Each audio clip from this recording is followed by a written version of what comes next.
Welcome back to Metal Planet. I am Max Gray. Today it's gonna be an interesting one. I'm gonna talk about the new Oceano album Living Chaos. I feel that since its formation, this band has been a bit overshadowed by even bigger bands in the same scene like Whitechapel and Suicide Silence, for example. And with this review, I'm gonna compare this new release with some of the last couple of records from Oceano's peers and give my opinion on whether the band is still in the shadow of those bands or not with the new release. Something surprised me when I first listened to Living Chaos. It's that the album has a kind of atmospheric, almost cinematic quality, and this is not something I was expecting from a deathcore album, but it is a nice feature in this new release. That quality is the result of many of the songs having introductions that feature different types of interesting sounds. An example is the intro in the first song, Wasted Life. It reminds me a little bit of dark circus music that you could find in a horror movie. A second example is the intro for the song Mass Produced that features clean guitar parts, and other cool intros can be found in the songs Darkness Rising and Wounds Never Healed. The first has a futuristic keyboard sound that would fit in a Blade Runner soundtrack, while the second has techno elements that somehow reminds me of old Rammstein. Those intros are really short in terms of length, but they add something, a special touch to the album that makes it more three-dimensional than the average album from this genre. In addition to the intros, there is an interlude track in Living Chaos, appropriately named Interlude, which also has an atmospheric quality. In the songs, after the intros are done, it's absolute total chaos. The album is indeed appropriately named. It is aggressive as hell, and the guitars are really heavy. There is a presence of slow and fast breakdowns that fans of the style will appreciate, and while the album is really heavy in general, I found that one song was particularly aggressive. It is The Price of Pain. I swear this song could give Cannibal Corpse a run for its money in terms of brutality, which is saying a lot. Unfortunately, Matt Kohanowski, the drummer who performed on this album, is not in the band anymore, and I feel that it's a shame because I think that he did a good performance on this album. The drumming is precise and serves the music well.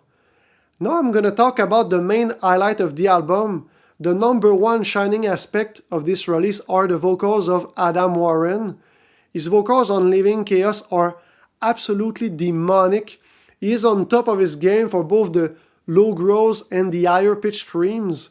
The album only contains harsh vocals and no clean vocals, except a few words here and there, and the performance of Adam Warren on this album is among the best vocal performances I have heard in that music style for a long time, so it's that good.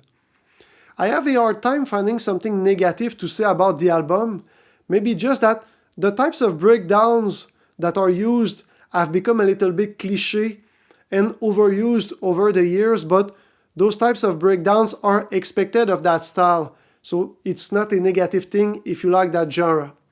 In the end, I give Living Chaos a really good score of 8.5 out of 10. In general, I really enjoy brutal albums, and this one doesn't disappoint.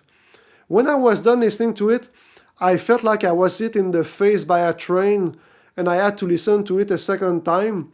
I don't generally listen to the same album twice back to back, but I had to make an exception for this one. My two favorite tracks from the album are The Price of Pain and Wounds Never Healed. I like the first one for the aggressiveness I talked about earlier, and I enjoy the second one for its chorus where you can feel raw emotion. To answer the question at the beginning of the video, in contrary to some of the last releases from Whitechapel and Suicide Silence who have tried to expand their sound with mixed results by adding new elements like clean vocals and by toning down the brutality, Oceano stays true to the classic deathcore formula with Living Chaos, and with this last release, Adam Warren and the other band members give the fans exactly what they want, and we got to give them points for that. On the strength of Living Chaos, I think that Oceano is not in the shadow of its peers anymore and has positioned itself in the forefront of that music scene. If you like deathcore, you'll absolutely love Living Chaos. If you don't like this genre, this might be the album to finally change your mind.